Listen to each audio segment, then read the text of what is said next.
오늘로 요한복음 16장을 이제 들어가게 되겠습니다.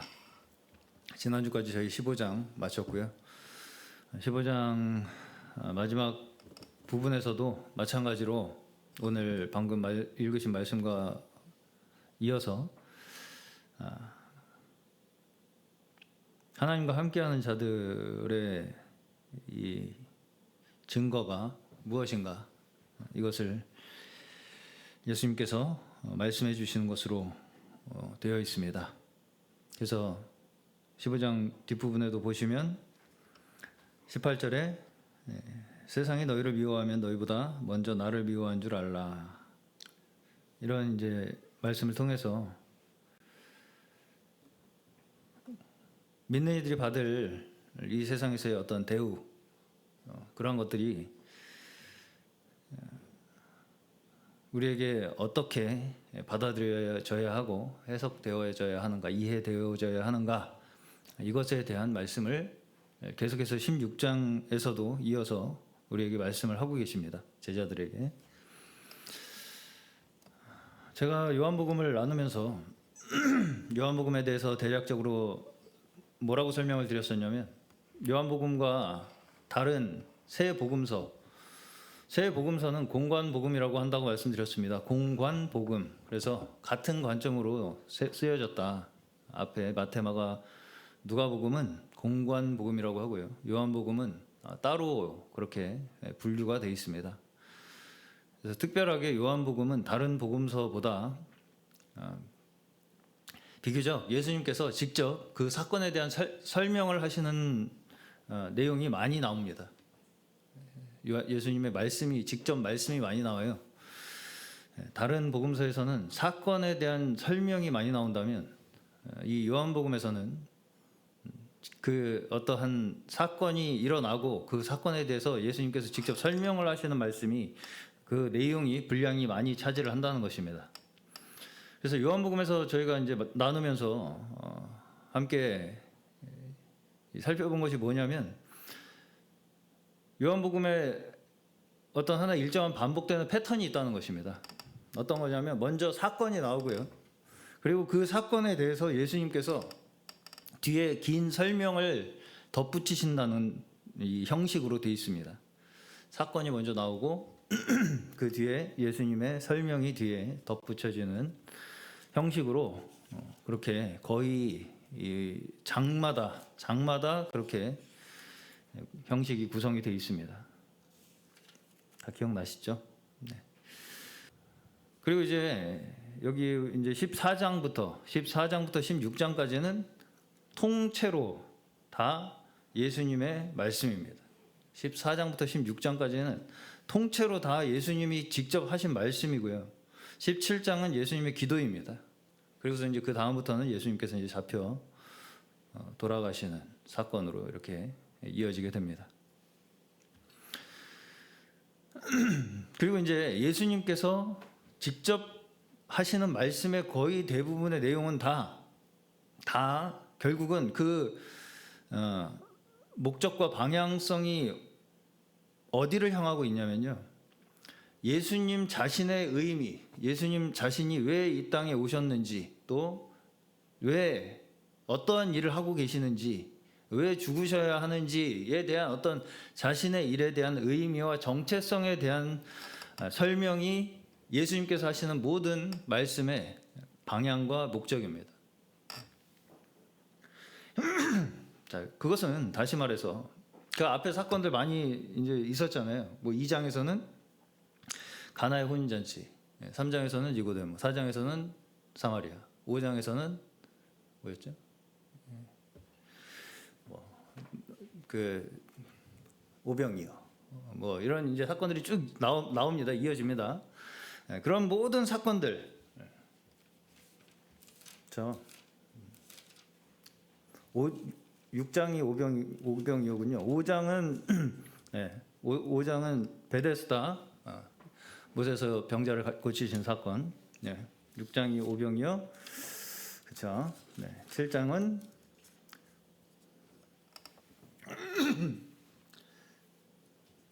그 이후에 이제 명절을 지키러 올라가신 일 나오고 8장은 음행 중에 잡힌 현장에서 잡힌 여자 뭐 그런 이야기들이 쭉 사건이 앞에 나오고 뒤에 예수님의 설명 나오고요. 앞에 나오고 예수님에 대해 설명 나오고 9장도 맹인을 고친 나면서 맹인된 자를 고친 사건 이러한 이제 일들이 쭉 계속 기록되어 있습니다. 그리고서 그 사건의 의미를 계속 설명을 하시잖아요. 예수님께서 그 모든 사건들이 결국은 예수님과 직접적으로 다 연관되어 있다는 것을 말씀하시는 것입니다. 한마디로 이렇게 말하자면 우리가 보기에 그냥 사건들이 산발적으로 별 서로 연관성이 없는 것처럼 일어나는 그러한 사건들이 전부 다 그냥 아무 별 의미 없이 그냥 우연히 예수님이 그냥 이렇게 지나가다가 뭐 겪은 일이 아니라 다 그것이 예수님과 연관이 되어 있는 사건들이다. 직접 예수님과 연관되어 있는 사건이라는 것을 말씀하시는 것이 요한복음이 결국은 우리에게 증언하시고자 하는 것입니다. 그 모든 일이 다 예수님께서 우리에게 오신 사건과 성육신되어 오신 사건과 십자가에서 돌아가셔야만 했었던 그 모든 사건에 직접적으로 다 연관이 되어 있다는 것을 우리에게 말씀하고자 하시는 거예요. 요한복음은 결국은. 그래서 그 모든 사건이 결국은 처음부터 끝까지 쭉 진행이 되어 오면서 결국은 13장에서 가룟 유다에게 예수님께서 배반당하셔서 팔리시잖아요. 그 사건으로 다 몰고 가는 거예요. 그래서 결국은 예수님이 그렇게 해서 죽으실 수밖에 없었다라는 것입니다. 그리고선 13장까지의 이 사건에서 이제 가룟 유다가 배신을 하고 예수님께서 결국은 이제 잡혀 돌아가시게 되는 그 시점에서 이제 14장에서 16장까지 결국은 예수님께서 내가 왜 죽어야 하는가에 대한 설명을 길게 하시는 거예요. 결국은 또 똑같은 패턴이 또 크게 반복이 되는 겁니다. 그래서 그렇죠. 똑같은 패턴이 앞에서 조그맣게 반복됐던 패턴, 사건이 일어나고 설명하고 사건이 일어나고 설명했던 그 모든 것이 이제 종합적으로 결국은 다 예수님께서 이제 결국은 우리를 위해서 돌아가셔야만 하는 사건이 발생할 수밖에 없는데 그 사건이 이제 결국은 예수님께서 오셔야만 했던 의미잖아요. 그 의미에 대한 설명이 이제 14장에서 16장까지의 예수님의 직접적인 가르침으로 기록이 되어 있다는 것입니다.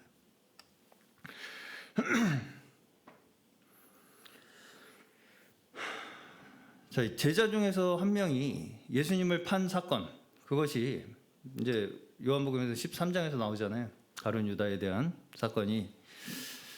이 사건에 대한 언급이요, 저희가 지난주 주일날 말씀에서도 한 번 더 우리가 나오는 것을, 신약에서 한 번 더 나오는 것을 살펴봤습니다. 어디서 나왔냐면 사도행전 1장에서 나옵니다. 사도행전 1장에서 보시면 14절부터 16절부터네요. 사도행전 1장 16절부터 보시면, 제가 읽어보겠습니다. 형제들아, 성령이 다윗의 입을 통하여 예수 잡는 자들의 길잡이가 된 유다를 가리켜 미리 말씀하신 성경이 응하였으니 마땅하도다. 이 사람은 본래 우리 수 가운데 참여하여 이 직무의 한 부분을 맡았던 자라. 이 사람이 불의의 삭스로 밭을 사고 후에 몸이 곤두박질하여 배가 터져 창자가 다 흘러나온지라. 이 일이 예루살렘에 사는 모든 사람들에게 알려져 그들의 말로는 그 밭을 아겔다마라 하니 이는 피밭이라는 뜻이라.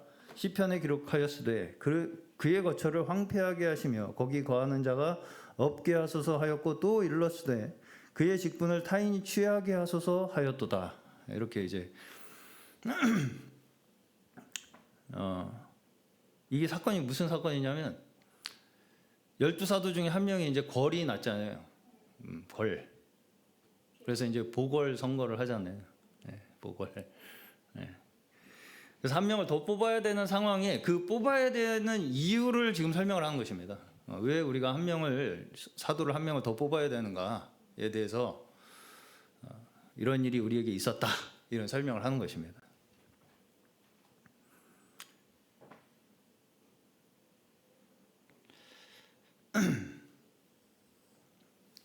자, 우리가 가룟 유다에 대해서 이해를 할 때 그저 이제 하나의 그 배신자의 아이콘 아니겠습니까? 배신자의 대명사. 이 가룟 유다 같은 놈 이러잖아요. 배신자한테 배신자의 대명사. 그 정도로 알고 있습니다. 우리는 가룟 유다에 대해서. 자, 근데 잘 생각해 보시면요. 물론 배신자죠. 근데 가룟 유다가 아니었으면 예수님이 잡힐 일도 없으셨을 것이고 유대인에게 잡혀 죽지 않으셨을 것이고 그러면 이제 예수님은 사셨겠죠. 예수님은 사셨을 거 아닙니까? 가룟 유다가 아니었으면 예수님은 사셨을 텐데 우리는 어떻게 됩니까? 우리는 구원받을 방법이 사라져 버립니다.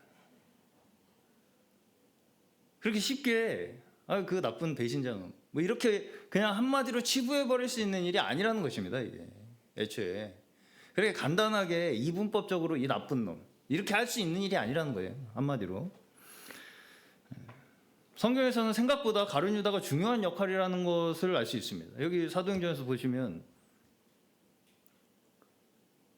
우리 수 가운데서 직무의 한 부분을 맡았던 사람이라고 다시 한번 언급을 하죠.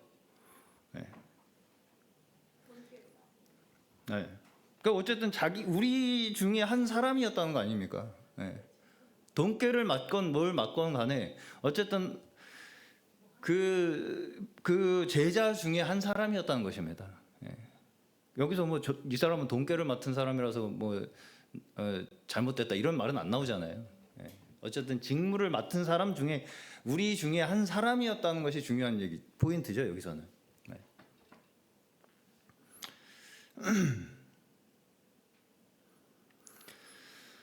그래서 여기서 보시면 가룟 유다만 특별하게 못된 사람이라는 걸 얘기하기 위한 것이 아니라는 것을 알 수 있습니다.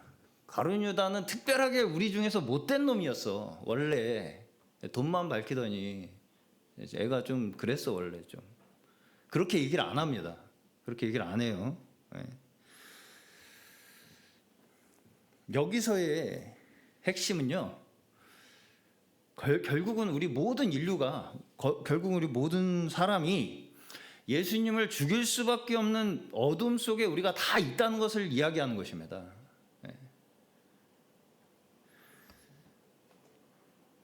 우리가 예수를 믿는 것이나 성령께서 우리를 인도하신다는 것에 대해서 잘못된 이해를 좀 가지는 경우가 있는데 제가 주일날도 성령 충만이라는 제목으로 말씀을 나눴죠.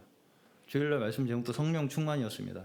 사도행전 2장 말씀을 가지고 또 출애굽기와 함께 성령 충만이 무엇인가에 대해서 말씀을 나눴었어요. 결과적으로 성령 충만이라는 것을 제가 뭐라고 말씀을 드렸냐면 성령 충만이라는 것은 어떤 무슨 외적으로 어떤 신기한 그 초자연적인 능력이 일어나고 우리 눈에 보이는 어떤 엄청난 결과가 나타나고 이런 것이 아니라 그런 것이 아니라 우리 각자의 일상 속에서 내가 이제까지 할 수 없었던 그 작은 변화를 우리의 삶 가운데 일으키는 것, 그 변화를 일으키는 것이 성령 충만이라고 말씀드렸습니다. 우리는 성령 충만이라고 하면 뭔가 외적으로 초월적인 어떤 능력이 일어난다거나 눈으로 보이는 어떤 그 결과나 보상으로 생각을 많이 하지 않습니까? 방언이 갑자기 나온다던가 병이 고쳐진다거나 최소한 기분이라도 좋아야 되지 않습니까? 기분이라도 좋아야 돼요. 성령 충만했으면 기분이라도 좋아야 됩니다. 그래가지고 혼자 하늘에 사는 것처럼 느껴져야 돼요. 지금이라도 당장 이렇게 좀 내 기분이 지금 뭔가 이렇게 붕붕 떠 있는 것처럼 나를 느끼게 만들어주는 게 성령 충만이라고 생각한다는 것입니다. 우리가. 그래가지고 신나게 찬양하고 하고 이러면 붕 뜨잖아요. 갑자기 기분이. 성령 충만 아닙니다. 그렇게 우리의 기분을 뭔가 이 지금 현실을 잊게 만들어주는 것이 성령 충만이 아닙니다. 사람이 많아가지고 우리 된 것처럼 이렇게 느끼는 것도 성령 충만 아니고요. 그런 것도 아닙니다. 예. 막 뭐 신나게 뭐 해가지고 같이 막 뭐 으쌰으쌰 해가지고 막 우리끼리 재밌고 신나고 이런 것도 성령 충만 아니고요. 두세 사람이 모인 곳에 내가 그들 중에 있다고 말씀하시잖아요. 그게 성령 충만입니다. 예. 그 관계 안에 계신다는 거예요. 성령께서는 서로의 관계를 하나로 만들어 주시는 것이 성령이지, 나만 특별한 사람으로 만들어 주는 게 성령이 아닙니다. 결코. 여기서 우리가 굉장히 큰 착각과 오해를 많이 합니다. 예. 그래가지고 그런 기분이 좀 떨어지면 어디라도 찾아가가지고 그 기분을 다시 되살려야 되잖아요. 흥을 붙어야 되지 않죠. 그게 이제 성령이 뭔가 떨어졌다고 생각을 하는 거예요. 우리가 그렇게 많이 생각을 합니다. 아, 내가 지금 성령이 떨어져가지고 기분이 이렇게 꿀꿀하구나. 그래가지고 어디 좀 이렇게 찾아가가지고 어디 가서 좀 열심히 막 성령을 충전을 해가지고 좀 기분을 충전을 해가지고 와가지고 그게 이제 성령 충만을 다시 받아가지고 왔다고 생각을 하는 거예요. 우리가 그런 식으로 많이 생각을 하잖아요. 우리가 그렇죠. 네. 성령께서 그렇게 핸드폰 배터리처럼 줄었다가 늘었다가 합니까? 성령님께서 핸드폰 배터리처럼 줄었다가 늘었다가 해요? 방전됩니까? 진짜 성령 회방을 해도 유분수지 진짜.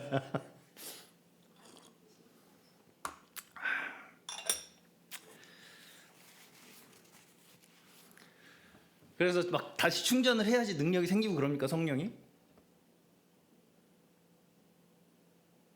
다시 충전을 해야지 성령이 능력이 생겨요? 충전을 해야 돼요 막 내가 성령을.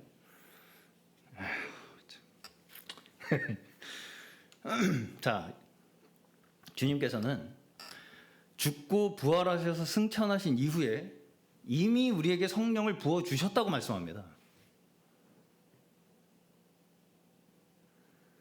그리고 그 예수께서 죽고 부활하신 그 증거를 성령께서 계속 우리 마음속에 증언하고 계신다고 그래요. 그게 성령께서 우리를 가르치시는 거예요. 뭘 가르치시는 거냐면 예수께서 죽고 부활하셨다는 걸 우리에게 마음속에 계속 증언하시는 겁니다. 성령께서는 다른 걸 하시는 게 아니라. 예. 예수께서 죽고 부활하셨다는 걸 우리 마음속에 계속 증언을 하시는 거예요. 네. 그럼 그게 무슨 의미입니까? 왜 예수께서 죽고 부활하신 게 나랑 무슨 상관입니까? 죽음이 나를 무너뜨릴 수 없다는 거잖아요. 네. 이 세상에서 내 눈에 보이는 것에 휩쓸려 안 살아도 된다는 얘기잖아요. 그러면 그렇죠? 네. 내 눈에 보이는 것에 휩쓸려 살지 않아도 되잖아요. 거기다 목숨 걸지 않아도 되잖아요. 예수께서 죽고 부활하셨다는 말씀, 이 뜻의 의미는 그걸 우리 마음속에 계속 증언하신다는 것입니다. 성령께서는. 그래서 우리를 이 세상을 이기게 만드신다는 거예요. 성령께서는. 갑자기 내가 아닌 뭐가 귀신이 씌어가지고 막 뭐가 딴 사람이 되는 게 아니고요. 네. 자, 사도행전에서 가룟 유다를 대신해서 꼭 한 사람을 대신 뽑아야 될 이유가 뭐가 있습니까? 왜 뽑아야 돼요? 그냥 성령께서 하시면 되잖아요. 11명이서. 11명 플러스 성령. 하시면 되잖아요. 성령 못 믿어요? 못 믿어서 지금 한 명 더 뽑은 거예요?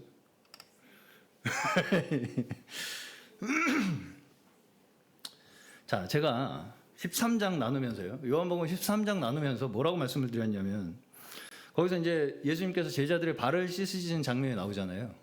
그 예수님께서 제자들의 발을 씻으시면서 서로 발을 씻어주라고 하시는 말씀이 나오죠. 그 서로 발을 씻어주시라고 하시는 그 말씀의 그 중심에는 결국 누가 있다고 제가 말씀을 드렸냐면 가룟 유다가 있다고 말씀드렸어요. 그 13장의 주인공도 결국 가룟 유다입니다. 그 발을 씻어줘야 할 그 사람이 결국 가룟 유다였어요. 그 말씀에서도 13장에서도요. 자, 예수님께서 결국은 우리에게 오신 것은요, 유다와 같은 멸망의 길을 가는 자들을 위해서 그들을 구원하시기 위해서 오셨다는 것입니다. 가룟 유다와 같은 멸망의 길을 가는 자들을 구원하시기 위해서 예수님께서 오셨다는 것입니다.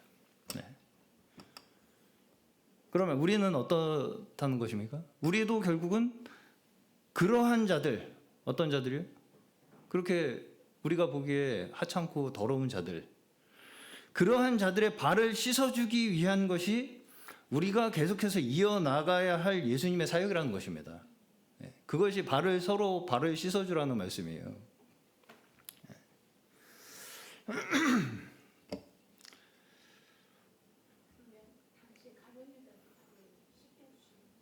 그렇죠. 네. 다 하고 떡 한 조각 받아가지고 열받아서 나갔습니다. 가룟 유다는. 네. 가룟 유다는 이 떡 한 조각이 이제까지 내가 고생한 페이라고 생각을 했거든요. 나보고 이거 먹고 떨어지라는 거잖아요, 지금. 본인은 죽겠다 그러고. 나는 이제까지 내 청춘을 여기다 바쳤는데, 청춘까지 안 해도 한 3년을 쫓아다녔는데, 뭐 있을 줄 알고, 한 자리 할 줄 알고, 그러니까 은 30에 그냥 본전 생각난 겁니다. 바꾼 거예요. 환수를 한 거죠. 내 본전을.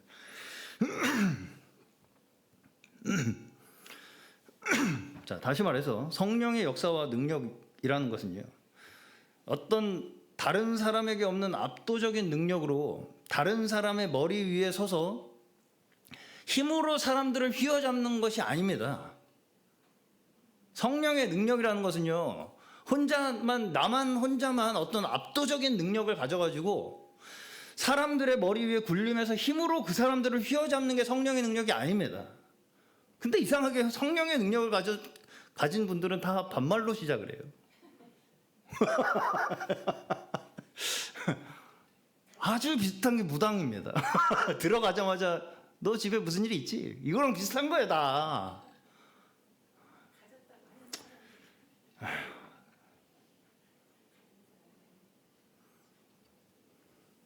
정말 큰 착각을 저희가 하고 있습니다. 사랑은 무례히 행치 아니한다고 그러잖아요. 그때 당시에 그 고린도전서 13장이잖아요. 사랑은 무례히 행치 않. 그때 고린도 교회에도 그렇게 성령의 능력을 받았다고, 은사 받았다고 자랑하는 사람들이 많았거든요. 근데 그런 사람마다 다 무례한 거예요. 너 집에 무슨 일이 있지? 막 이런 거잖아요, 다. 너 딱 얼굴 보니까 내가 너 알겠어. 진짜 그런 거 안 하셨으면 제발 그런 거 안 하시기를 축원합니다. 점쟁이 노릇.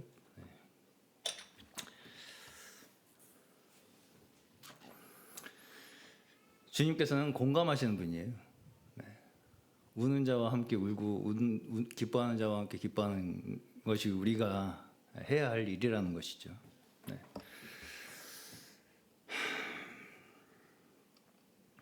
자, 성령께서는요, 예수 그리스도의 사역의 그 연장선 위에서 지금 방금 말씀드린 예수 그리스도께서 우리를 위해서 하신 그 사역의 연장선 위에서 지금 우리가 감당해야 할 그 현실을 우리가 살아냄으로써 증거하시고 역사하시는 것입니다. 성령께서는. 예수께서 우리를 위해서, 우리 죄인들을 위해서 오셔서 그들과 함께 하신 것과 같이 지금 우리도 그렇게 우리의 현실을 감당해 나감으로써 성령께서는 우리를 통해서 지금도 증거되고 역사하신다고요. 자, 사도행전에서 보시면 방금 읽은 그 본문에서 가룟 유다가 우리 수 가운데 참여하여 직무의 한 부분을 맡았던 자다 이렇게 얘기를 합니다. 자, 제자들의 입장에서 좀 한번 생각을 해보시길 바랍니다. 제자들의 입장에서 예수님이라 그러면 어쨌든 우리 엄청나게 대단한 선생님이잖아요. 그런데 그 엄청난 선생님의 제자 중에 한 명이 배신자야. 이거 수치입니까? 자랑입니까? 그거를 우리 같으면요, 이 스승님을 보호하기 위해서 이 죄송합니다. 이 쌍놈은 그 놈을 어떻게든 꼬리 잘라야죠. 쟤는 원래 그런 놈이었어. 알고 보니까. 그래가지고 있는 거 없는 거 다 들춰내가지고 이 놈은 그럴 놈이었다는 걸 어떻게든 입증을 해가지고 네거티브를 해가지고 네거티브 하잖아요. 요새 열심히 서로. 오늘부터 선거 아닙니까? 투표.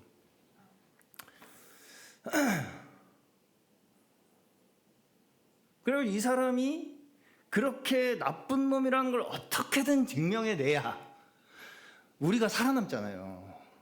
내가 옳다는 게 증명이 되지 않습니까? 그래야지 사람들이 나를 좋아하고 투표를 하든지 뭐 어쨌든 기독교가 전파가 되든지 거기에 도움이 되는 거는 이 놈을 잘라내는 게 도움이 되지. 그렇잖아요. 그게 우리 이미지에 더 도움이 되지 않습니까?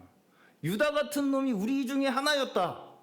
우리의 일을 하는 사람 중에 하나였다. 이렇게 말하는 게 그게 우리한테 도움이 됩니까? 기독교 발전, 부흥 발전에 도움이 돼요? 전혀 도움이 안 되는 일을 합니다. 이 제자들이 지금. 감이 없어요. 정치적 감이 전혀 없어요. 정치적으로 감이 전혀 없어. 할 말 못할 말을 못 가려요. 이 사람들이.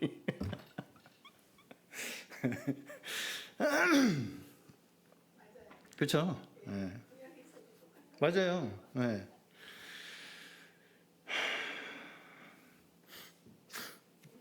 그래서 과거의 어떤 문제에 대해서 어떻게든 그 사람의 책임으로 돌려가지고 나는 그 문제에서 빠져나가야 사람들한테 내 옳음을 증명할 수가 있게 됩니다. 지금 정치인들도 다 똑같아요. 너 그때 그랬잖아. 맨날 그거예요. 다 하는 얘기가. 너 그때 그랬잖아. 너 그때 그러고 왜 지금은. 그러니까 어제의 친구가 오늘의 적이야. 어제는 막 같이 막 으쌰으쌰 하더니 오늘은 갑자기 와가지고 토론에 나와가지고는 너 그때 그랬잖아. 싸워 서로. 그 사람의 과거를 그 조그만 실수로 다 들춰내가지고 이 사람은 이제 못 쓸 사람이라는 걸 빨리 증명을 해내야 돼. 그 자리에서. 그래야지 나한테 표가 오죠.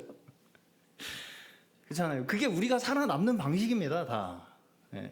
정치인들만 그런 게 아니라 우리도 다 개인적인 삶 속에서 다 그렇게 살아요. 우리도. 네. 그리고 사람들은 그렇게 주장을 하잖아요. 그러면 다 거기에 또 쉽게 동요가 됩니다. 네. 굉장히 동요가 잘 돼요. 또. 자, 한마디로 우리는 잘잘못을 따지기를 너무 좋아합니다. 잘잘못 따지기를 너무 좋아해요. 근데 여기서 제자들은요, 유다를 심판하지 않습니다. 뭐라고 얘기를 하냐면 이미 성경에 예언된 사건이 일어났다. 이렇게 이야기를 합니다. 이미 성경에 다윗이 이렇게 예언한 것이 이 사람의 일이다. 이거는 해석이죠. 심판이 아니라 해석입니다. 이거 이 차이를 이해를 하셔야 됩니다. 우리는요, 근본적으로 심판을 하는 사람들이 아니에요. 해석하는 사람들입니다. 해석하는 사람들이라는 건 무슨 뜻이냐면 우리는 사건을 겪어올 수밖에 없는 사람들이라는 거예요. 그리고 우리가 이미 겪은 사건에 대해서 해석을 할 수밖에 없는 입장에 서 있는 존재들이라는 것입니다. 우리는 뭘 옳고 그름을 판단할 수 있는 존재가 아니에요. 우리는 애초에. 네. 자, 이미 사실 옳고 그름에 대한 판단은요, 이미 옳고 그름에 대한 판단이라는 것은 예수 그리스도로 말미암아 끝났습니다. 그 십자가에서 이미 그 판단은 끝났어요. 우리 선에서 이건 맞고 이건 틀리네 하는 건 아무 의미가 없습니다. 이미 십자가 위에서 모든 옳고 그름이 다 판단이 됐기 때문에. 그래서 우리는 사실은 그 십자가의 기준에서만 판단을 하면 됩니다. 이제 옳고 그름이라는 것을. 그래서 복음을 기준으로 우리는 이제 뭘 해야 되는 사람들이냐면 복음을 기준으로, 그 십자가를 기준으로 하나님께서 하시는 일을 해석하고 이해하는 것이 우리가 해야 될 일입니다. 이것이 십자가의 관점에 입각했을 때 옳은 일이냐, 그것만 우리가 해석하고 이해하면 돼요. 네. 자, 여기서 유다만 배신자로 몰기에는 제자들도 캥기지 않았겠습니까? 가룟 유다만 배신자로 몰 수가 있어요? 지금 제자들이 그렇게 자신만만합니까? 그때 당시에 제자들도요, 자기들끼리 서로 누가 더 높니 낫니, 내가 너보다 더 잘났니 못났니 이거 가지고 싸웠습니다. 예수님 앞에서. 예수님 죽겠다고 하시는데 거기 앞에서 싸웠어요, 제자들은.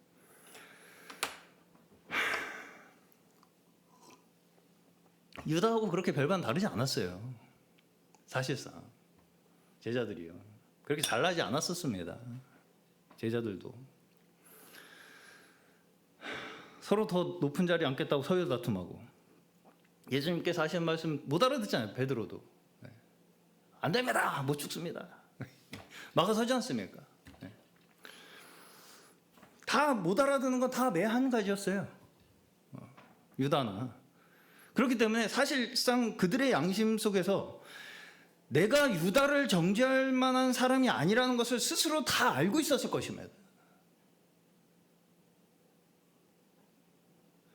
오히려 거기서 유다만 죄인으로 몰아가지고 우리는 그 나쁜 놈하고는 달라라고 하는 어떤 그런 입장을 자꾸 취하려고 하는 것은 무슨 작전이에요?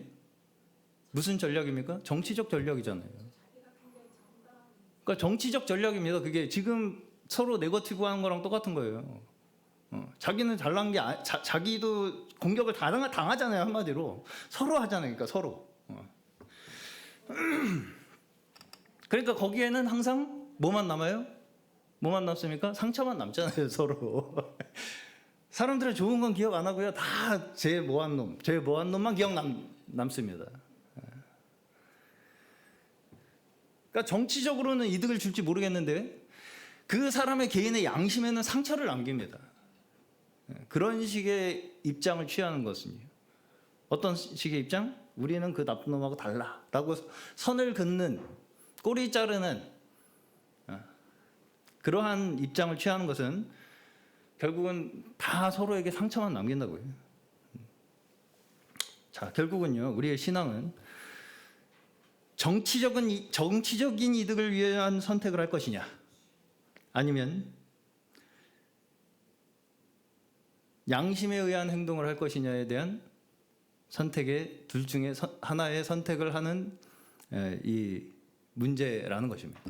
우리의 신앙의 문제는요, 여기서 정치적인 이득이라는 것은요, 무슨 내가 어디에 출마를 한다 이런 게 아니라 이해득실로, 이해타산적인 계산으로 내가 어떻게 하면 다른 사람보다 더 옳고 높은 위치에 설 수 있는가 하는 그 실리를 선택하는 것을 이야기하는 것입니다. 정치적인 선택이라는 것은요. 그럼 그 반대는 뭐예요? 양심에 의한 행동이죠. 그럼 그 양심은 무엇입니까? 결국은 내 현실을 부정하지 않고 있는 그대로 받아들이는 것입니다. 양심이라는 것은 결국은. 그리고 성령께서는 그럼 우리에게 무엇을 하시냐? 그 양심에다가 대고 우리가 그렇게 하지 않으면 안 되도록, 못 배기도록 만드신다는 거예요. 성령께서는 우리의 양심에다 대고 우리가 그렇게 하지 않으면, 한마디로 분명히 내가 보기에 우리의 눈에는 이게 실리적이야, 이게 이해타산적으로는 더 맞아, 정치적으로는 내가 이렇게 해야 되는 게 맞아, 그런데 그렇게 못하게 만드는 것이 성령이라고요. 그 선택을 하지 않도록 만드는 것이 성령이라는 것입니다. 내가 양심에 의해서 행동하지 않으면 못 배기도록 만드는 것이 성령이라는 것입니다.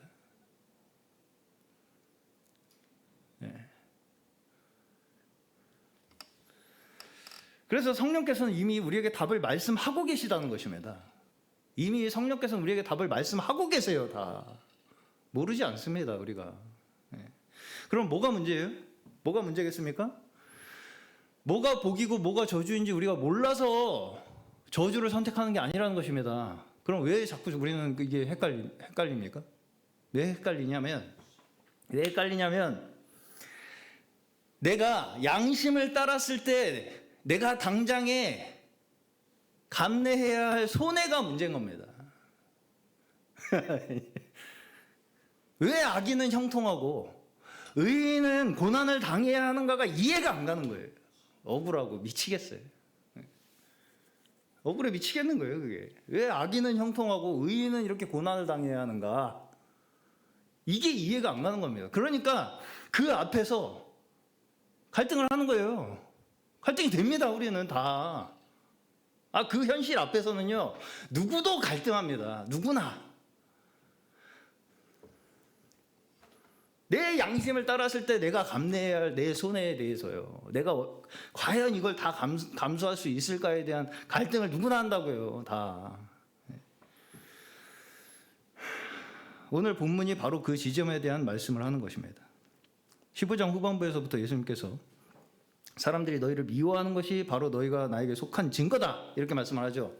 사람들이 미워하는 것이 너희가 나에게 속한 증거라고 말씀을 하세요. 그렇죠? 여기서 무조건 다 미움을 받으면 다 예수님께 속한 증거다 이렇게 말하면 안 된다고 제가 말씀드렸습니다. 분명히 다 미움 받으면 다 내가 예수님께 속한 증거래. 다 아닙니다. 여기서 미움 받는 조건이 무엇이냐면 진짜 주님으로 말미암아 미움을 받는 조건이 무엇이냐면요. 제가 딱 확실하게 말씀드릴게요. 나에게 있어서요. 아무런 미움받을 조건이 없어야 됩니다. 자, 나한테는 미움받을 조건이 없는데 미움을 받아야 돼. 이 세상에 그런 사람 있겠습니까? 없죠. 솔직하시네요, 그래도. 네. 다 누구나 미움 구석이 어디 하나는 다 있습니다. 네. 자, 그럼 미움받을 이유가 없이 내가 미움을 받는다는 그 말은 무슨 말이겠습니까? 미움받을 이유가 없는데 내가 미움을 받아야. 그래야지 이게 주님으로 말미암아 내가 미움을 받는 거야. 그렇다는 것은 무슨 얘기냐면요. 내가 지금 미움을 받는 것에 대한, 내가 미움을 받잖아요. 그 미움을 받는 것에 대한 원망이나 책임을 상대에게 돌리지 않는 것입니다. 나 미워하는 저 나쁜 놈 지옥에 당장 떨어졌으면 좋겠네. 나 죄 없는 왜 나를 미워해? 네가 문제야. 너 지옥 가. 난 천국 가. 그거지 않습니까? 우리는 다. 그러면서 내가 주님께 속해서 제가 나를 미워한다고 생각을 한다고 우리는 그렇게 얘기를 하면서 그렇게 생각을 하면서 상대방 나를 미워하는 그 상대방을 그렇게 생각을 하면서 그렇죠? 나를 미워하는 그 상대방이 지금 저 나쁜 놈이 나 주님께 속한 나를 미워하고 있잖아요, 지금. 그러니까 쟤는 지금 천벌을 받아 마땅하잖아요, 지금.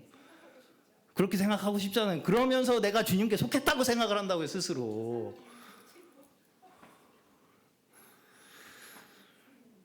나 미워하는 저 나쁜 놈은 그 내 마음속에도 그거 있습니까, 없습니까? 있죠, 미움. 그 미움이 나한테도 있으면 그거는 유죄예요.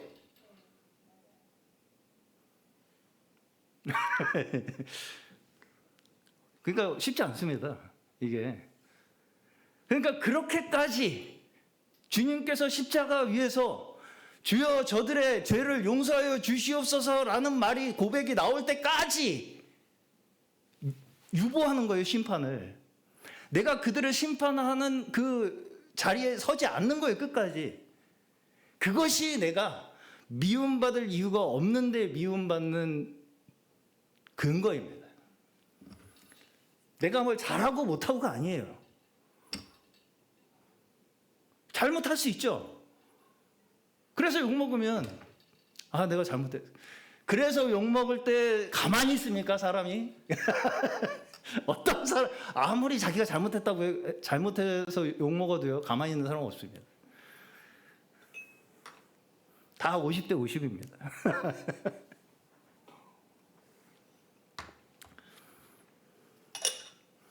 여기서 우리가 혼동하기 쉬운 것이 뭐냐면요. 공의를 소망하는 것과 미움을 혼동합니다. 우리가 공의를 소망하는 것이 있잖아요. 공의를 이 땅에 이루어 주시옵소서가 있잖아요. 그것과 어떤 사람에 대한 미움을 혼동한다고요, 우리가.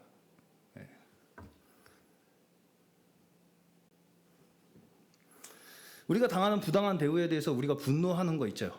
그거를 쉽게 공의라고 정당화하기가 쉽습니다. 내가 어떤 부당한 대우를 당하는 것에 대한 분노, 이가 있잖아요. 분노가 막 있잖아요. 그래서 그 사람이 미워지잖아요. 그 미움을 공이라고 쉽게 정당화한다고요, 우리가. 이건 공이야. 그래서 내가 저놈을 미워하는 건 당연해. 이렇게 정당화를 한다고요, 우리가. 그래서 진리라고 하는 명목으로 내가 당하는 모든 부당함을 다 거부하고 상대방을 다 정죄하려고 한다는 것입니다. 우리는 그렇게 해서 문제를 해결하려고 해요. 자, 하나님의 심판은요, 어떤 개인의 원한을 풀어주기 위해서 하는 것이 아닙니다. 오늘 본문에서는 심지어 하나님을 섬긴다고 생각하는 사람들에 의해서 핍박을 당할 것이다, 이렇게 말씀을 합니다. 하나님을 섬긴다고 하는 사람들에 의해서 우리가 핍박을 당할 거라는 거예요.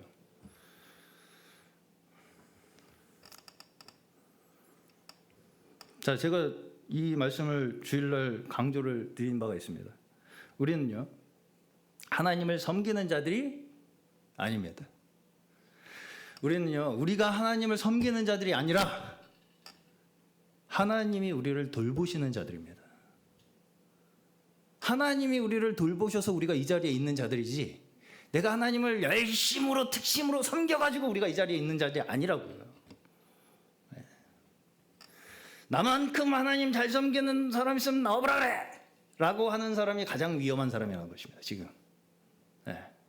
나만큼 하나님 잘 섬기고 제일 나만큼 하나님 사랑하는 사람 있으면 나와보라 그래! 이게 다른 사람을 죽이는 일이라고 그래요. 그게 다른 사람을 죽이는 일이라고 말씀을 합니다. 그렇게 생각하면서 하나님을 섬긴다고 하는 사람들은 아버지와 나를 알지 못하는 사람들이라고 얘기해요. 지금 여기 보시면 3절 보세요. 3절. 그들이 이런 일을 할 것은 아버지와 나를 알지 못함이라는 거예요. 어떤 사람들이요, 섬긴다고 하면서 다른 사람을 죽이는 사람들.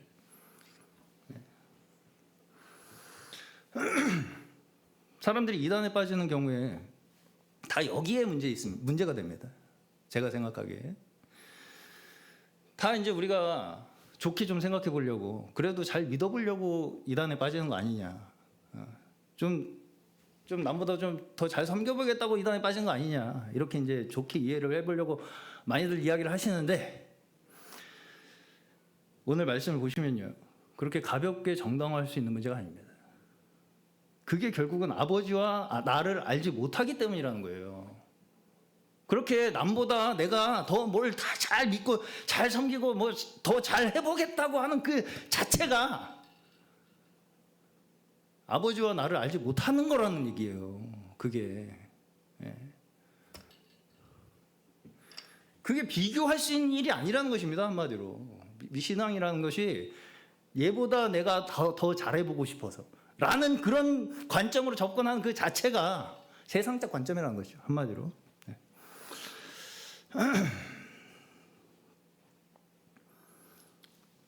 자, 4절에서는 앞서 하신 말씀이 한 번 더 반복이 됩니다. 이 말씀은 이 일이 4절, 오직 너에게 이 말을 한 것은 너희로 그때를 당하면 내가 너희에게 말한 이것을 기억나게 하려 함이요. 이 말씀이 앞에서 2번이나 반복이 됐었어요. 요한복음에 보시면, 자, 이 말씀은 무슨 말씀이냐면, 이 일이 일어날 수도 있고 안 일어날 수도 있는 일이라는 것입니까? 이 일이 지금 예수님께서 지금 말씀하시는 이 일, 너희들을 핍박할 거야. 하나님을 심지어 믿는다고 하는 사람들로부터 핍박을 당할 거야, 너희는. 이 일이 일어날 수도 있고 안 일어날 수도 있다는 얘기입니까? 아니에요. 반드시 심지어 너희의 인생 동안 내내 끊임없이 일어날 일이라고 말씀하시는 겁니다. 이 일이. 그리고 제가 지난주에 우리에게 있어서의 근본적으로 일어나는 그 세상으로부터의 미움은 우리 마음속에서부터 일어나는 미움이라고 말씀드렸습니다. 왜? 우리 마음속에 늘 세상적 보상, 세상적 인정, 세상적 명예, 세상적 이득 없이 그냥 예수님의 그 길을 따라가면서 사는 것 자체가 막상 그 현실에 부딪히잖아요. 말은 할 수 있습니다. 누구나. 나는 세상 명예, 부귀 명예 다 버렸어. 예수님밖에 없어. 말은 하는데 그 막상 아무리 우리가 사소한 그 작은 현실 앞에서는요, 무력해집니다. 자존심 세우기 바빠요. 다 나 살자고 얘기하지, 너 살리자고 얘기하는 사람은 없습니다.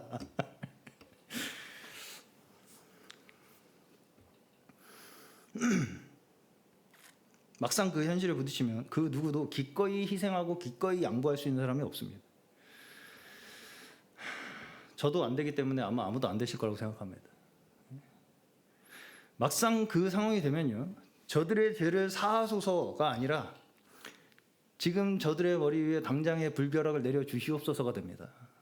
우리의 기도가 네. 우리가 습관적으로 이런 말을 자주 하죠. 주님 빨리 오셨으면 좋겠다고. 저도 주님 빨리 오셨으면 좋겠습니다. 주님 빨리 오셨으면 좋겠는데, 그 빨리 오셨으면 하는 이유가 저는 빨리 내가 불구덩이에서 구워지는 걸 보고 싶다는 마음이면 그거는 별로 그렇게 아름답진 마음은 아닙니다. 네. 내가 마음에 안 드는 저놈을 더 이상 내가 꼴을 보기 싫어서 주님 빨리 오셨으면 좋겠다는 주님의 마음이 아닙니다. 네. 그걸 감당하라고 우리를 이 자리에 보내셨어요. 네. 그죠?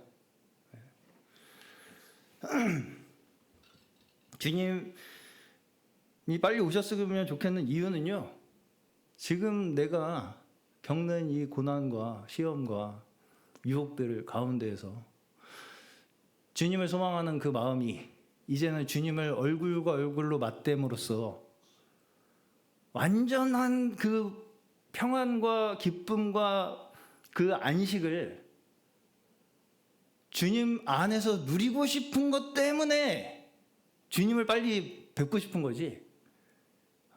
이 복잡한 세상 다 빨리 끝내버렸으면 좋겠네. 이 썩을 놈의 세상. 그건 주님이 안 들어주십니다. 그 기도는 안 들어주세요. 효과 없습니다. 그 기도는. 그렇게 하면 주님 더 늦게 오십니다. 더 참어, 너 더 참어. 나는 이미 하늘에 살아. 근데 저 사탄 쪼무레 같은 것들이 자꾸 내 속을 썩여. 자꾸 눈앞에서 알짱거리네. 그래서 주님이 빨리 오셔야 되겠어. 저 사탄 쪼무레기들을 빨리 처리해 주셔야 되겠어. 그거는 그 심판의 권한이 나한테 있다고 생각하는 거잖아요. 그들을 심판할 권한이 나한테 있다고 생각하는 거지 않습니까? 그래서 우리의 고난과 고통과 인내는요, 결국은 어디에 있냐면 내 심판의 권한을 주님께 넘겨드리는 데 있습니다. 그게 너무 힘들어요. 우리는 사실 그게 결국은 우리의 목숨과 같습니다. 내가 쥐고 싶은 그 심판의 권한을 주님께 넘겨드리는 것이 우리의 가장 큰 고난이고 인내이고 고통입니다. 그리고 그것을 넘겨드리는 것이 주님을 섬기는 것이고 주님께 순종하는 것입니다. 우리의 심판의 권한을 주님께 넘겨드리는 것이요. 그렇죠? 성령께서는 우리를 도우셔서 우리 각자의 인생 속에서 당하는 시험과 고난에 함께 하십니다. 그걸 없애는 게 아니에요. 여기서도 없앤다고 말씀 안 하시잖아요. 너희가 그런 핍박을 당할 건데, 당할 텐데 내가 너희에게 미리 이것을 알려줌으로써 너희가 실족치 않게 하기 위한 거라고 말씀하시잖아요. 예.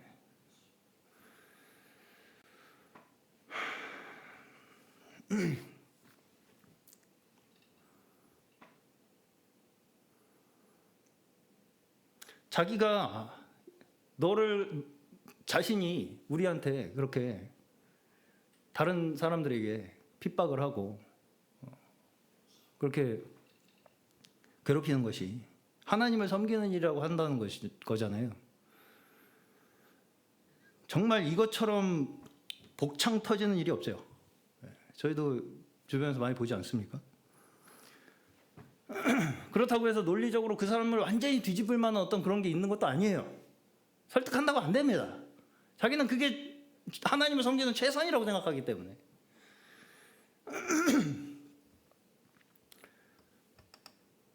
그래서 우리가 주님을 섬기는 정말 진정한 주님의 종이라는 것을 증명할 수 있는 유일한 방법이 있는데 그게 뭔지 아십니까?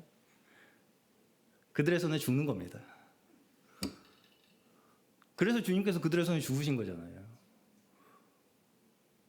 그들의 손에 죽어야만 내가 진짜 주님의 종이고 정말 내가 하나님의 영광을 위해서 사는 자라는 것이 증명이 될 수 있을 밖에 없어요. 그들의 손에 죽을 수밖에 없어요. 그래서 그들을 죽여서 내가 증명할 수 없습니다.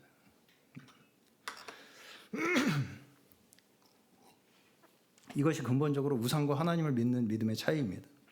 하나님을 믿는다고 하면서 끝까지 옳고 그름으로 상대방을 심판하는 거잖아요. 그 사람들은 하나님을 섬긴다고 하면서 다른 사람을 죽이는 것은 결국은 끝까지 자신의 옳고 그름을 가지고 그 심판의 기준을 자신에게 두고 살아가는 거 아니겠습니까? 그게 우상이라는 것입니다. 말로는 입으로는 하나님을 섬긴다고 하지만 그게 결국은 우상이라는 얘기예요.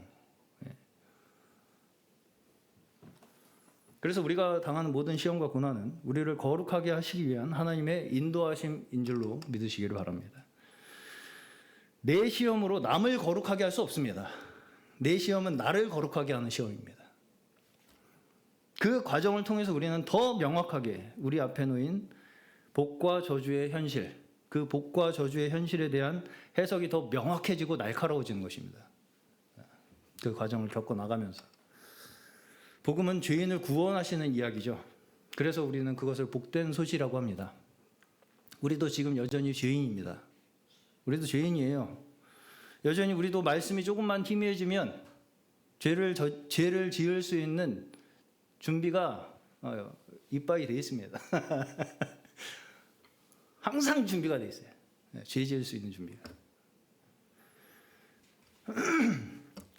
주님께서는 우리와 같은 유다와 같은 그러한 사람들을 위해서 구원하시기 위해서 오신 것입니다. 그러한 자들을, 그러한 우리와 같은 죄인들을 정죄와 심판으로 다스리시는 것이 아니라 은혜와 자비로 여전히 우리를 구원의 길로 인도하고 계시는 분이심을 믿으시기를 축원합니다. 유다조차도 하나님 편에서는요 실패한 계획이 아닙니다. 그렇죠? 유다조차 하나님 편에서는 실패한 계획이 아니에요. 오히려 십자가의 구원과 그 은혜를 증거하시기 위한 하나님의 섭리를 더 밝히 드러내는 과정이 되었죠. 수단이 되었고요.